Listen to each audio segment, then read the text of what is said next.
Durante 3 semanas hemos estado hablando de la Navidad y hemos estado diciendo quiénes salvaron la Navidad.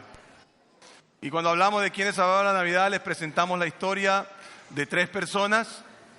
Les presentamos la historia de Ruth y de su esposo. Les presentamos la historia de cómo ellos, vos y ella, habían logrado ser ascendientes de Jesús. Y trajimos una zapatilla, ¿se acuerdan? Una zapatilla para hablar del contrato que habían hecho de ser pariente redentor. Después hablamos de Rahab, quien empezamos conociendo como la ramera y terminamos conociendo como la ex ramera. Y presentamos la cuerda con la que los espías salieron. Y finalmente presentamos la historia de Zacarías, quien el ángel se encontró con él y le dijo: vas a tener un hijo. Y presentamos la piedra donde puso él su nombre, será Juan. Hoy es importante para nosotros que nosotros aprendamos que lo que contamos en Navidad no es un mito. A veces se confunden las cosas y pensamos, bueno, yo puedo aceptar el mito de Jesús como acepto el mito de Santa Claus. Finalmente es lo mismo, todos nos regocijamos, hacemos exactamente lo mismo. A veces el niño Dios es el que da regalos, a veces es Santa el que da regalos. Total, termina siendo lo mismo. Pero usted tiene que entender que nuestra fe no es una fe solamente por lo que alguien ha enseñado. Es una fe histórica. Es una fe que se basa en una historia verdadera. Y yo sé que es difícil para nosotros pensar en eso porque lo hemos repetido tanto que tal vez ni lo pensamos, pero tal vez haya alguien aquí que piensa como yo pensaba, ¿no? Una virgen concibiendo. Un ángel que se le aparece a pastores. Suena a había una vez en un reino lejano. Pero como le voy a demostrar hoy día, no es así. Nuestra fe es una fe histórica, pero nosotros tenemos un problema. Creemos que la conocemos y le metemos más mito que lo que la historia tiene. Y déjeme mostrarle eso. Por ejemplo, nosotros hablamos del pesebre. Y cuando hablamos del pesebre presentamos fotos como esta, ¿no? Las ovejas le sonríen al niño, el niño está feliz, el burro está sonriéndole a no sé quién, todo es una sonrisería, ¿no? El Señor está en medio de sonrisas, ¿no? Ahí está la oveja acostada junto a la vaca y el burro creo que viene por allá atrás. ¡Pare! Contamos mitos. El Señor fue a un hotel y en el hotel no había posada para él. No, en ese tiempo no había hoteles. Hilton no había nacido todavía. En ese tiempo lo que había era casas. Y entonces te recibían en casa de un pariente. Pero en la parentela de José no había espacio arriba en lo que se llama el aposento alto, que usted puede haber oído alguna vez cuando Jesús dio la última cena. Y entonces tenían que dormir abajo, donde normalmente estaban los animales, pero lo que sucedía frecuentemente es que no habían animales cuando los hombres estaban ahí. Los sacaban a otro lugar. En el nacimiento de Jesús hubo sangre, porque no hay nacimiento en el que no haya sangre. El nacimiento de Jesús fue un nacimiento de 2 adolescentes que no sabían qué iba a pasar con su vida. El nacimiento de Jesús fue ellos no entender siquiera qué es lo que tenían en sus manos. Fue todo una auténtica locura. Y nosotros lo rebajamos a una oveja sonriendo y a un burro metiendo la cabeza por quién sabe dónde. Esa no es la historia de la Navidad. La historia de la Navidad es la historia de la intranquilidad, por decirlo menos, de 2 personas. Y de ahí nosotros estamos contentos con eso, sino que metemos otro cuento, que es el de estos señores.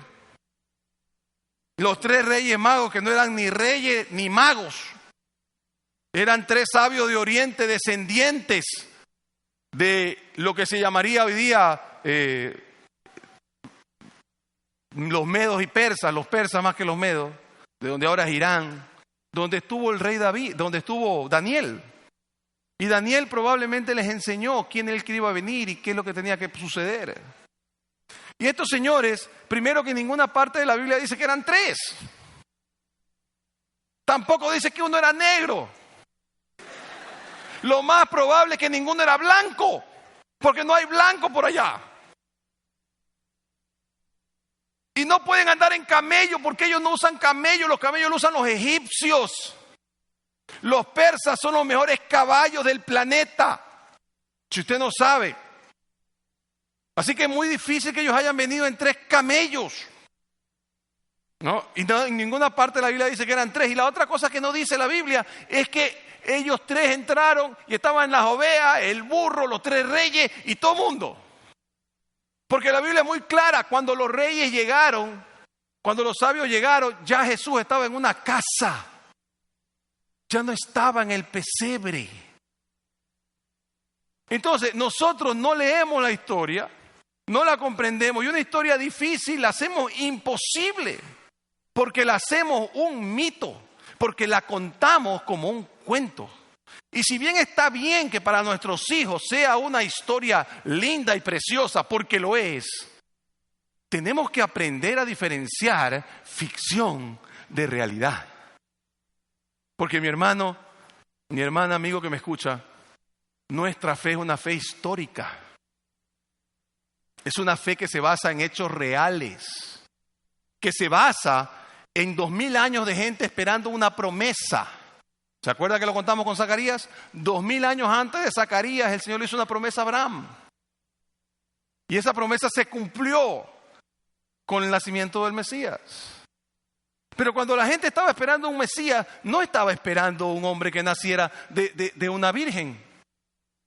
Uno de los requisitos del trabajo no era no saber quién era tu papá o pensar que tu papá era el Espíritu Santo. Eso es algo que después nos lo cuentan. Nuestra fe no depende del nacimiento de Jesús. A ver, clase, se lo he contado 300 veces. ¿Cuál es el hecho histórico más importante en el que se basa nuestra fe? La resurrección, muy bien. El hecho en el que se basa nuestra fe no es en el nacimiento virginal, aunque sucedió, sino en la resurrección. De hecho, yo tengo problemas serios conmigo mismo, porque en la resurrección de Cristo hacemos menos bulla que en el nacimiento de Cristo. Y si usted lee la Biblia siempre dice que debemos dar gracias por la muerte y resurrección. Ahora, si vamos a hablar de Cristo, hablemos en cualquier época. Entonces, ¿cómo conocemos la historia del nacimiento de Jesús? La conocemos por un señor llamado Lucas. Lucas escribió, no sé si llamarle un libro, no sé si llamarle evangelio, una carta a una persona. Y si usted es una persona que no está muy claro en qué es historia y qué es mito, estos 4 versículos que vamos a ver le van a servir para que usted entienda que nuestra fe está basada en una historia. Así empieza la historia de Lucas, un médico gentil. Es decir, él no era judío, por tanto no estaba esperando al Mesías. Lucas simple y sencillamente conoció a Pablo, conoció aparentemente a Pedro, conoció a Santiago, el hermano de Jesús, probablemente a María, y fue un creyente en Cristo sin ser judío. Así que él no esperaba al Mesías. Los Mesías solo lo esperaban los. Muy bien. Puesto que ya muchos han tratado de poner en orden la historia de las cosas que entre nosotros han sido ciertísimas. Entonces, déjame empezar esta carta que ya mismo veremos, se la manda a un cristiano llamado Teófilo. Es decir, esta persona llamada Teófilo aparentemente, como no había Biblia que leer, sabía lo que muchos de nosotros tal vez sabemos. Sabía algo de la historia de Jesús, otras cosas no sabía, no entendía qué era realidad y qué no era realidad. Y entonces le dice, oye Lucas, alguien tiene que escribir esto en orden. Y alguien tiene que decirnos qué mismo fue lo que pasó. Y entonces Lucas dice, ok, yo lo voy a hacer. Pero ¿sabes qué? Lo primero que le dice, ¿sabes qué? Hay muchos que han tratado de poner en orden la historia. Es decir, no solamente está lo que yo estoy escribiendo, también escribió José, también escribió María, también escribió Juana, también escribió, quién sabe cuántos se hayan escrito, ¿verdad? nosotros sabemos que hay 4 por lo menos que se escribieron. Mateo, Marco. Muy bien. Entonces, Lucas dice, a ver, vamos a poner en orden esta fe histórica en la que nosotros creemos, ¿no? Primera cosa, muchos han tratado de poner en orden la historia que nosotros han sido ciertísimas. Es decir, nosotros estamos convencidos que esto es así. 2, tal cual nos lo enseñaron desde el principio, lo vieron con sus ojos y fueron ministros de la palabra. Es decir, vamos por partes. Teófilo, esto que te estoy contando no es que me lo contó la bisabuela de la tatarabuela, no. Esto yo lo he ido y lo he recogido donde testigos presenciales. He ido a recoger los testimonios de personas que estuvieron ahí. Y lo que te voy a contar es exactamente lo que ellos dicen que sucedió. Ahora, si usted es un lector de mitología y del Imperio Romano, usted también sabrá que sí, dicen que cuando Julio César nació, y de hecho lo dicen de algunas figuras históricas, los cielos y las estrellas se pusieron en orden y no sé qué lío. Pero eso lo dijeron 200 años después, o 500 años después, o 1000 años después de que Julio César era famoso. Cuando Lucas está escribiendo esto, Jesús no es famoso todavía. De hecho, eran perseguidos por su fe. Lucas no sabe, cuando lo está escribiendo, que 2000 y pico años después, en un pueblo remoto para ellos como San Borondón, República del Ecuador, estaríamos leyendo su libro. Y entonces él está escribiendo, le está diciendo a la gente, esto lo vio la gente con sus ojos. Esto que te estoy contando no es de oídas. Y después dice lo siguiente, me ha parecido también a mí, es decir, ya que otros lo han hecho, yo también lo voy a hacer, investigando con diligencia, después de haber investigado con diligencia. Fui a cada sitio, fui recogiendo, iba con mi grabadora y le decía, a ver, señor, ¿qué fue que pasó? Iba con la grabadora al otro lado, ¿qué pasó? Ok, y después recogí todos esos testimonios, ¿no? Los metí en mi Apple Computer, ¿verdad? Y ¡pum! Salió este asunto, ¿no? Usted debería leer la Biblia, la mía dice así. Todas las cosas desde su origen, escribiéndotelas en orden, oh excelentísimo Teófilo. O sea, te voy a escribir lo que pasó después de haber recogido todos los testimonios en orden. De hecho, es el único evangelio que escribe las cosas en orden. Si usted quiere saber exactamente qué fue primero y qué fue después, el que tiene que leer es Lucas, porque los otros evangelios no van necesariamente en orden, ¿no? Entonces, él nos está diciendo, a ver, señores, yo no fui testigo del nacimiento de Cristo, pero soy contemporáneo de Cristo. No ha pasado 3, 4 generaciones. Estamos en la generación de Cristo. Cristo no es famoso todavía. Somos perseguidos por nuestra fe. Pablo está preso por su fe. Algunos de ellos los han matado por su fe. Y sin embargo, yo te voy a dejar a ti, oh Teófilo, que no sabes qué es verdad y qué es mentira. Te voy a dejar un recuento exacto de lo que vi investigando con diligencia. Y entonces dice el verso 4, para que conozcas bien la verdad de las cosas en las cuales has sido instruido. Ahora, como usted ve estos 4 versos, estos 4 versos no dicen en un país lejano, que es un cuento de hadas, o para ser más moderno, ¿no? En una galaxia lejana. Eso es ahora, ¿verdad? Ok. No. La historia de Lucas es una historia de decir, ¿sabe qué? Aquí están los hechos. Esto es lo que yo he recopilado. Nunca se olvide, nuestra fe no es una fe de principios enseñados por alguien. Hay fe que son así. La nuestra no es solamente eso, la nuestra es histórica, comprobable. Y no se basa en preceptos, se basa en una relación con Dios. Lo primero que usted y yo tenemos que saber es que la historia que Lucas nos contó no es un mito. Y si la historia empieza así, ¿y sabe cómo termina Lucas? Lucas termina convencido de que Jesús es el Hijo de Dios. Pero no empieza así su libro. Empieza diciendo, ¿sabes qué, Teófilo? Te voy a contar las cosas. Y empieza a contar, el nacimiento fue así, y el bautizo fue así, y después del bautizo pasó esto, y finalmente lo mataron, y finalmente resucitó al tercer día, y es el Hijo de Dios. Nosotros tenemos que entender con claridad que la historia que contamos, una Navidad como esta, fue real y cambia nuestras vidas. Y entonces entendamos cuál es la historia. Cuando Isabel ya tenía 6 meses de embarazo, Dios mandó al ángel Gabriel a Nazaret, un pueblo de la región de Galilea. El ángel llevaba un mensaje para una joven llamada María. Ella estaba comprometida para casarse con José, quien era descendiente del rey David. El ángel entró a donde estaba María, la saludó y le dijo: Dios te ha bendecido de manera especial. El Señor está contigo. María se sorprendió mucho al oír un saludo tan extraño y se preguntaba qué significaba eso.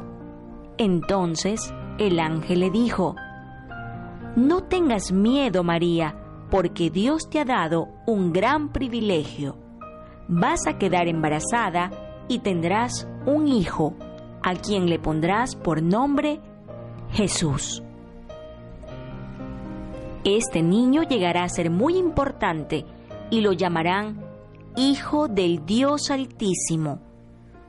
Dios lo hará rey, como hizo con su antepasado David. Gobernará a la nación de Israel para siempre y su reinado no terminará nunca. María le preguntó al ángel: ¿Cómo pasará esto si aún no me he casado? El ángel le contestó: El Espíritu Santo se acercará a ti. El Dios Altísimo te cubrirá con su poder. Por eso, el niño vivirá completamente dedicado a Dios y será llamado Hijo de Dios. Tu prima Isabel, aunque ya es muy vieja, también va a tener un hijo.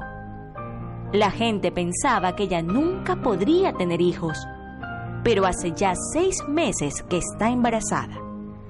Eso demuestra que para Dios todo es posible.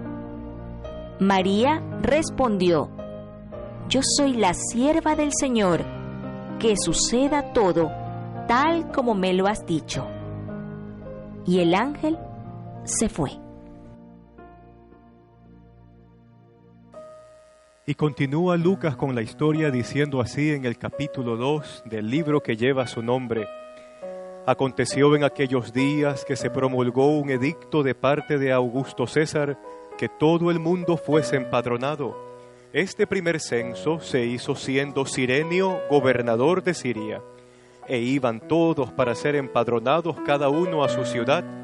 Y José subió de Galilea, de la ciudad de Nazaret, a Judea, a la ciudad de David, que se llama Belén, por cuanto era de la casa y familia de David, para ser empadronado con María su mujer, desposada con él, la cual estaba encinta. Y aconteció que estando ellos allí se cumplieron los días de su alumbramiento, y dio a luz a su hijo primogénito, y lo envolvió en pañales, y lo acostó en un pesebre, porque no había lugar para ellos en el mesón. Había pastores en la misma región que velaban y guardaban las vigilias de la noche sobre sus rebaños.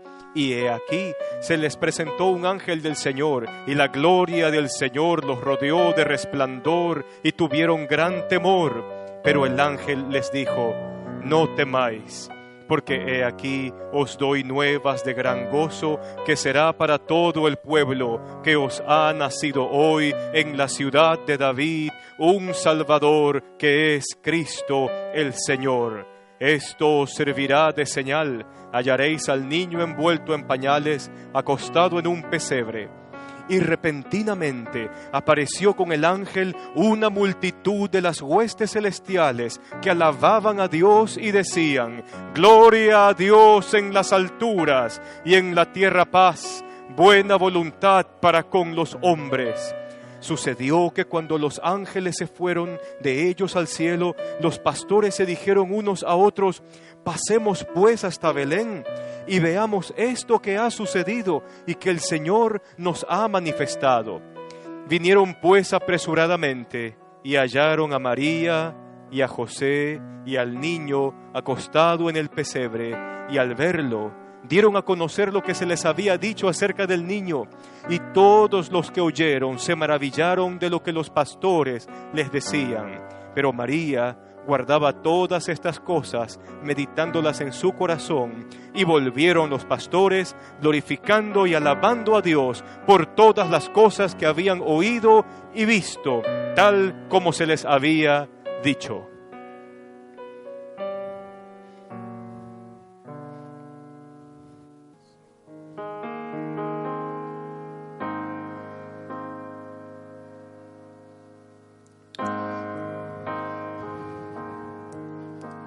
Nació como un bebé pequeño, nada más, como uno entre tantos que a la vida nacen ya, no ocurrió nada más, era un niño. Nació y nadie preguntó si de mayor Él tendría gran poder para sanar, si andaría sobre el mar, era un niño. Nació y nadie preguntó si iba a morir, si la gente algún día lo iba a odiar, si Él sería redentor, si Él traería libertad. ¿Quién pensó que aquel niñito moriría en la cruz, trayendo a nuestro mundo nueva aurora de luz y una nueva vida y una oportunidad de llegar al Padre una vez más? ¿Quién pensó que alguien día iba a resucitar, batiendo al infierno y a la muerte fatal, abriendo nuevos tiempos de felicidad por amor, por amor para ti.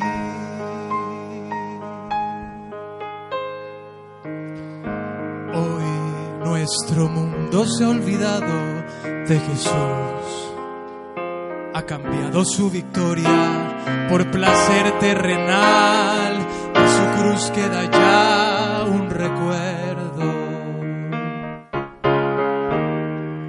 Vivir, matar si es necesario alguna vez, cortar la vida de alguien antes de que pueda aún nacer, y del niño de Belén un recuerdo. Jugar a ser una mejor generación, escuchar la verdad, marcharse siempre de aquí, sembrar odio y rencor. Y escucha en esta hora la eterna verdad, que el niño de Belén un día va a regresar, y en gloria y en poder Él juzgará tanta maldad, marcando frontera final, y que todo el universo podrá contemplar, y toda obra oculta a la luz nacerá. Su iglesia marchará con Él a un nuevo lugar, un hogar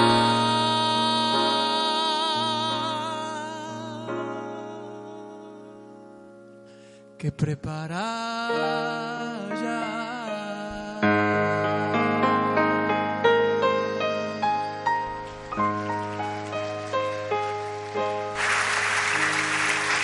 Póngase de pie, por favor. Póngase de pie.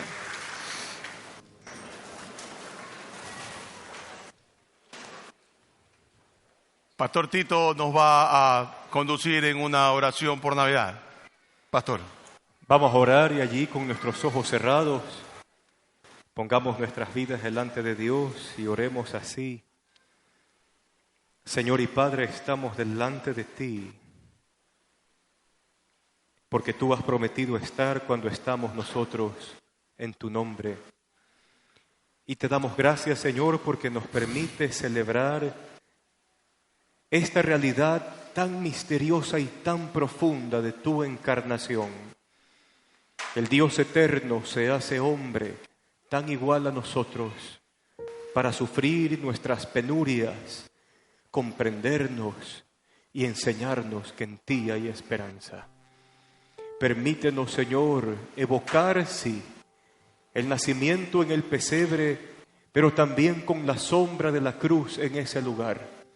El Hijo de Dios había nacido para morir y para dar su vida en rescate de todos nosotros. Hoy disponemos nuestro corazón, Señor, para que al traer a nuestra mente todo lo que hemos escuchado, lo que hemos entendido, esa obra hermosa de transformar el corazón, de quitar la piedra y colocar un corazón de carne, de hacernos unas criaturas nuevas porque estamos en Cristo. Permítenos, Señor, disfrutar eso cada día más en nuestra vida al estar en ti. Pedimos, Señor, que esta sea una Navidad diferente, donde podamos hacer nuestras las palabras de aquel cántico registrado en Filipenses. Haya pues en ustedes el mismo sentir que hubo en Cristo Jesús, el cual, siendo en forma de Dios, no estimó el ser igual a Dios como cosa a que aferrarse, sino que se despojó de sí mismo, tomando forma de siervo, hecho semejante a los hombres, y estando en la condición de hombre, ser obediente hasta la muerte y muerte de cruz.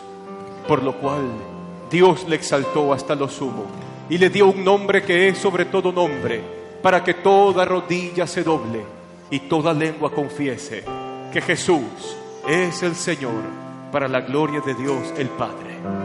Gracias por ello, Señor. Gracias por tu encarnación. En el nombre de Jesús. Amén. Y antes Amén. de despedirnos, recuerde desearle feliz Navidad a alguien y recuerde la noche de Navidad, que es la noche más especial para nosotros, porque es nuestra noche de paz. Muchas gracias. Noche de